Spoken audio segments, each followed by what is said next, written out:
In a quiet little town tucked between soft, rolling hills, there lived an elderly woman named Martha Callahan. Her hair was snow white, her hands were wrinkled, and her walk had slowed over the years, but nothing had ever dimmed the gentle brightness in her eyes. Everyone in the town knew her. Kids waved to her on their way to school. Neighbors stopped by her porch to chat.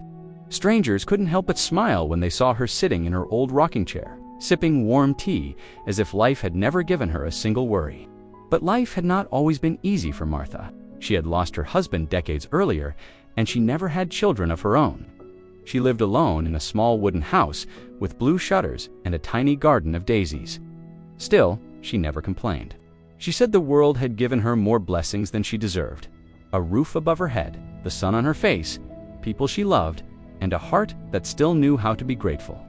One cold afternoon in early fall, a young mother named Emily knocked on Martha's door. Her eyes were red, her shoulders trembling from worry. Martha opened the door slowly, saw Emily's face, and immediately welcomed her inside. "Honey, sit down," she said softly.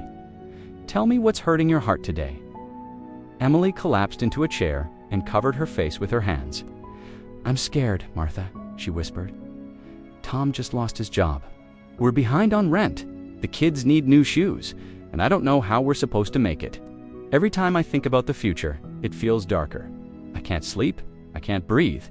Martha handed her a warm cup of tea and waited. Then she spoke in her steady, comforting voice. "You know, sweetheart, when we let our fears do the thinking, everything feels heavier than it really is. But when we choose hope, even when it's hard, it's like opening a window in a dark room. The light may be small, but it's enough to help us keep moving." Emily let out a frustrated sigh. "But how do I stay hopeful when nothing is going right? How am I supposed to think good thoughts when all I see are problems?" Martha smiled gently. "Let me tell you a story," she said. "A story that helped me many years ago when I felt just like you do now." Emily wiped her eyes and listened. Once, Martha began, there was a fisherman who lived on the edge of a small seaside town. His life was simple but happy. One year, a terrible storm crashed through the town. The fisherman tried to save his boat, but the waves were too strong, and the sea swallowed it whole. He fell to his knees, devastated. His boat wasn't just wood and nails, it was his livelihood.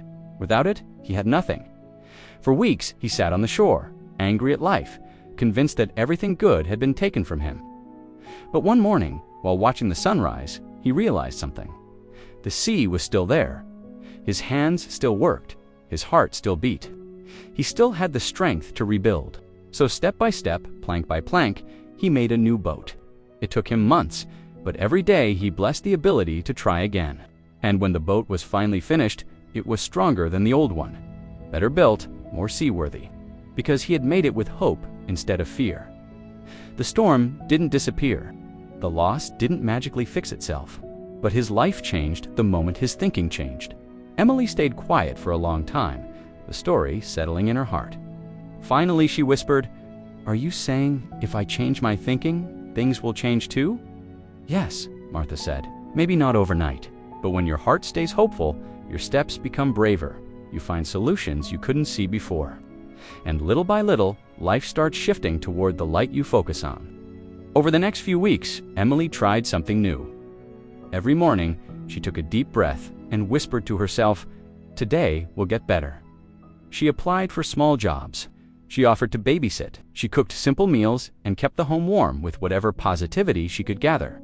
And though the problems didn't vanish instantly, her heart didn't feel as heavy anymore. Then, one late afternoon, a letter arrived. Tom had found a new job, one that paid better and offered more stability. Emily felt tears rush to her eyes, but this time they were from relief and gratitude. She ran straight to Martha's house, breathless with joy. Martha listened with her familiar gentle smile and said softly, "You see, dear, when we hold on to hope, good things have a way of finding us. Life will always bring storms, but if we meet them with a hopeful heart, we'll always find our way through." From that day on, Emily shared Martha's wisdom with everyone she met. And slowly, the little town learned what Martha had known all her life. Think with hope, and hope will lead you forward. Thank you for watching. If this story touched your heart, please like and subscribe for more inspiring content.